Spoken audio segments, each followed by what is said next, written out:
afternoon. I would like to start by thanking the ASRM for making it possible to add this video to their programming. My name is Jillian Phillips, and today I'm here to speak in response to the Open Identity Gamete Donation What Are the Children Saying panel. I have a bachelor's in biology, a master's in public health, and I'm earning my master's of business administration, and I'm donor conceived. I was raised the only child of a single parent and grew up much like Lorelai and Rory did with the Gilmore Girls dynamic duo. A lot of my life, children were asking where was my dad, and I would simply explain I was made by science. It wasn't until many years later that I started seriously thinking about the fact that I could have other siblings, that I could have over 100 siblings, and it was always just out of reach. I never thought it would be possible to know my biological father because it was through an anonymous donation. My pediatrician told me that the only way they would be allowed to reveal his identity to me was if I had a life-threatening illness, like I needed a kidney, and they could not find a match. So going into college, I had accepted that I would never know him, and that the only information I would know about him was a single sheet of paper that had his hair color, his eye color, how tall he was, a little bit about his background. I knew what he studied in school when he donated, and that he had 2 sisters. And that's it. And I thought that that was all that I would ever know about him. So last year I tested with 23andMe, and I was fully expecting to match with a half-sibling or my biological father. And when I opened the results and my closest relative was a first cousin once removed, I was pretty disappointed. I thought that there were going to be other half-siblings out there that would want to find me. I had thought of that for years, and for that not to have happened was pretty heartbreaking. So I exited out of my DNA results and ignored them for the next about 6 months. And then in April of this year at 3 in the morning, I decided that I was going to figure it out. I logged back into my results and I took the information that I had about the first cousin once removed, and I built his family tree. I looked at obituaries, I looked at Facebook pages, I looked at LinkedIn pages, and I did everything I could to try and figure out who it was. And there was really only one person that stood out that it could have been. So I found the contact information for him. Took about a week of stressing and panicking about what exactly I was going to say before I sent a really long email to him basically saying, hey, I think I'm your biological daughter. And I spilled my soul out in that email, trying to tell him as much as I could and almost in a way try to will him to want to know me and try to prove that I was worthy to get to know. I was so afraid of rejection. I'd read so many stories of rejection on the Facebook pages and the support group pages that in my mind that was almost a guarantee. And I'm lucky enough that the next day he emailed me back and confirmed that he was my biological father. So we're about 6 months later from that, and kind of stumbling through trying to figure out how we fit into each other's lives. I've met a lot of his family, which has been incredible. He has a huge family, which I'm not used to at all, being the only child of a single parent, and my mom comes from an extremely small family. So that's been a learning curve in and of itself. And in addition to finding my biological father, I found out that I do in fact have a half-brother. My biological father has a son that he is raising So it's not a half sibling donor sibling like I expected, but I am very lucky to have him in my life. Growing up, I always wanted a little brother, and I asked my mom for years, and it never happened. And I don't know, somewhat in my heart, I always felt like I had a little brother, and turns out it was true. It took quite a few years because there's about a 15-year age gap between us, but I'm very glad he's in my life. Nothing about us without us is a phrase often used when talking about disability rights, but it is important here as well. One of the goals of this panel is to learn how donor-conceived children are doing, but yet they failed to include a donor-conceived person on the panel. I would like to urge you to recognize how important it is to have the voice of donor-conceived people present, especially when talking about how we feel about our situation. Additionally, I would encourage you to refer to our community as donor-conceived people as opposed to children. So many times we are infantilized and our opinions minimized due to the reference of us being donor babies or donor children. We grow up, we become adults, and we have opinions. In 2020, We Are Donor Conceived conducted a survey of donor-conceived people. 481 people responded, ages 13 to 74. 87% of participants were between 20 and 40 years old. Here is a word cloud of different words that the respondents used to describe themselves about this situation. Curious, sad, isolated, misunderstood, unique, angry, disappointed, embarrassed, different, frustrated, numb, conflicted, isolated. In the 2020 survey, when asked how important it was for them to have a family health history for themselves, 96% agreed that it was important, 0% disagreed, and 4% were neutral. When asked if it was a basic human right to know the identity of both biological parents, 88% of respondents agreed, 5% disagreed, and 7% were neutral. When asked if all donor-conceived people should have the option to know their donor's identity, 94% agreed, 3% disagreed, and 3% were neutral. The donor sibling registry is something that probably every donor-conceived person knows about.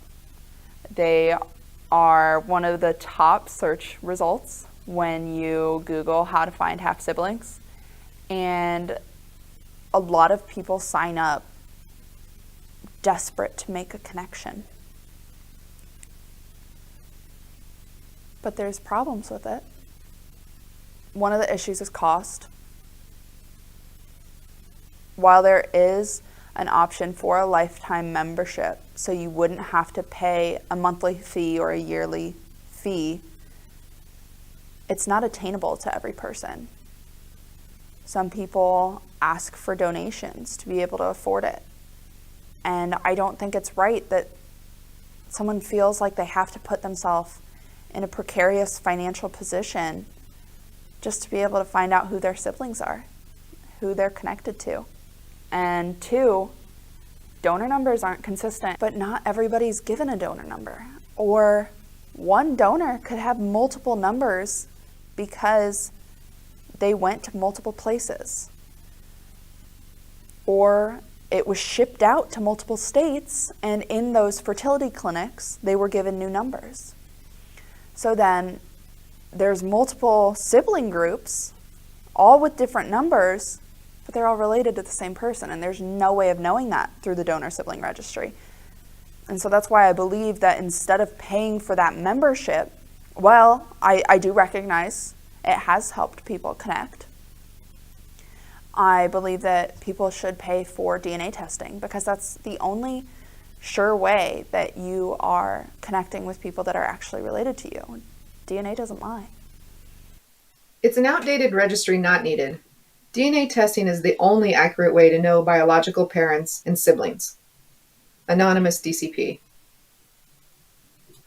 I have subscribed to the donor sibling registry, but it has not led to any connections yet.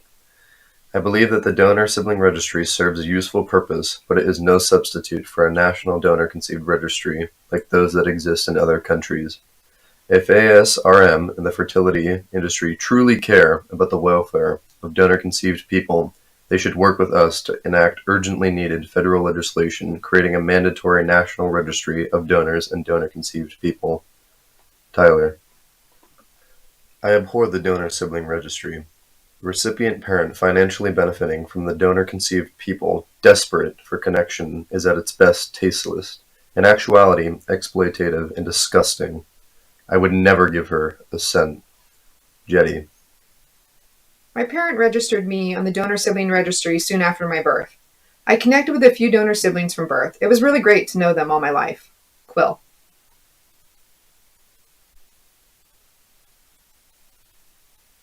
So open IUD donation, which is essentially the donor conceived person is given access to their donor's identity when they turn 18, is basically good in theory but not in execution. You're still making people wait until they're older, till they're 18, to find out who their biological parent is.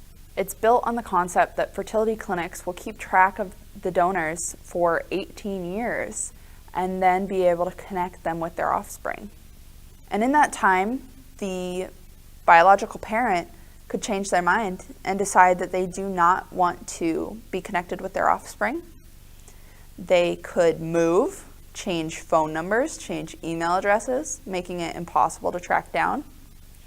The fertility clinic or wherever the records are kept could go out of business. There could be a fire, there could be a flood, there could be all sorts of reasons that records get lost.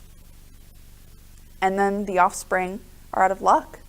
In my case, I cannot find any records for the fact that I exist.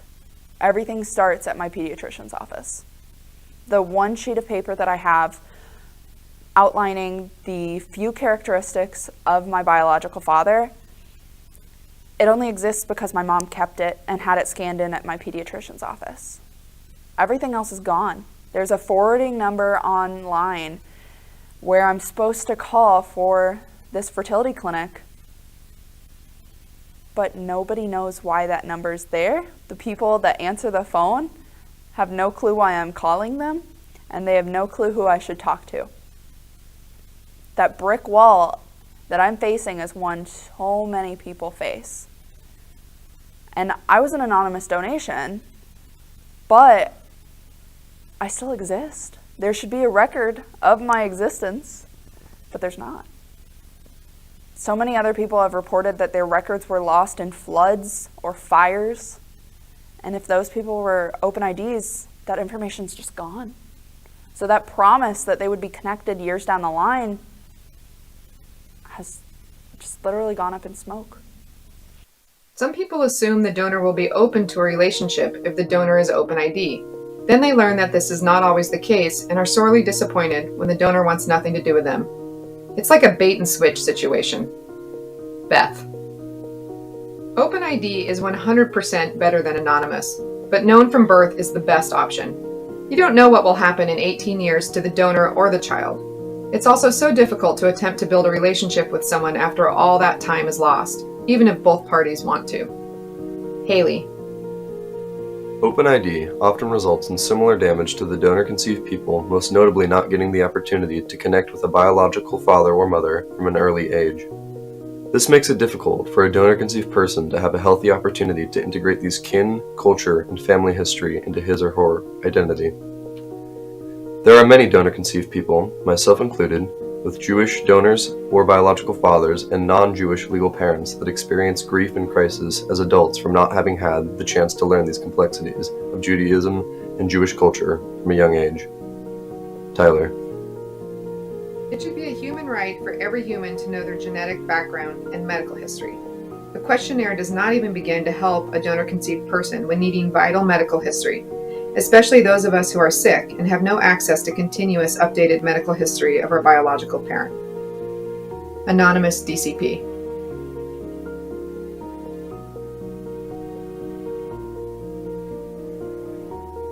I'm not yet 18. I always preferred to know as soon as possible. It was called Open Donor. However, several years ago we discovered the bank changed the rules on Open Donor to contact only through them, and specifically excluded learning the donor's identifying information. Instead, we DNA tested and found him a few years ago and have contact. Quill.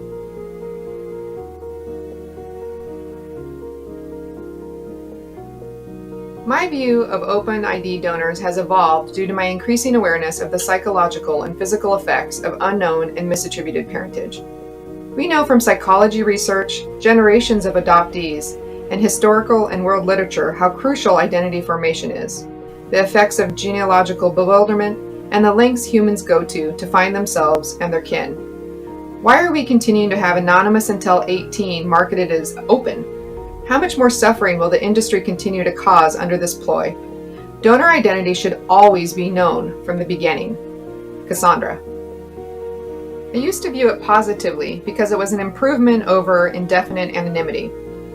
But over time, I realized it is only the slightest improvement. It's not big enough improvement for me to endorse it.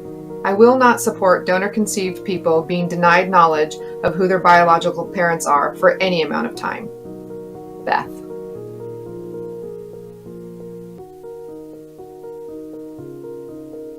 In my opinion, OpenID kind of misses the mark. It does nothing to provide medical information for the donor-conceived person at a young age. It does little to shift the narrative or consider the needs of the offspring produced.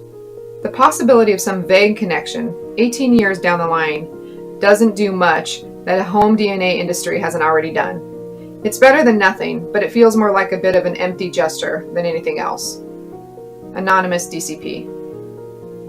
Donors and donor-conceived people will have medical concerns before the donor-conceived person turns 18. Yes, contact could be facilitated through the clinic, but many donor-conceived people have experienced issues with getting accurate information from the clinic.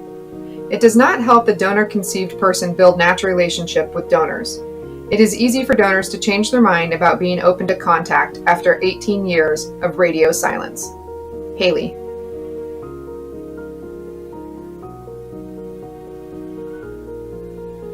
As the moderator of a 15,000 plus member Facebook group with members from all parts of the triad, I've seen time and again how frequently donor number matches aren't accurate after people DNA test. Additionally, the number of floods and fires that strike industry record storage sites is statistically unlikely, to say the least. The industry's record keeping is not trustworthy. Jetty. Absolutely not. Every time I've spoken to the cryobank that was used to conceive me, they have given me inaccurate information. They have inaccurately conveyed medical history and my donor's interest in contact. I would not know this if he and I hadn't contacted each other through different means than the cryobank. Anonymous DCP.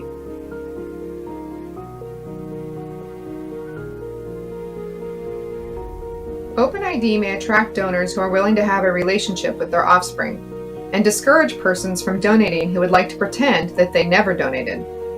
OpenID may cause a potential donor to think more about the consequences of conceiving biological children. Beth. Identity should not be a corporate or state secret. It must be considered a human right. Albert.